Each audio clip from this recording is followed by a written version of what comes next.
North Skedalen's got 400 acres. From north to south, it's a long walk.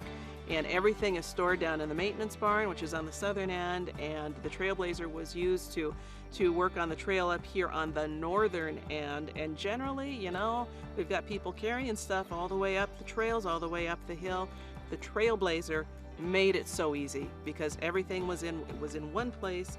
It hit a bump and everything was secure, nothing fell off. We didn't lose any good equipment because it fell off as we went up the hill. And oh gosh, I cannot sing its praises enough. It made a very difficult task very simple.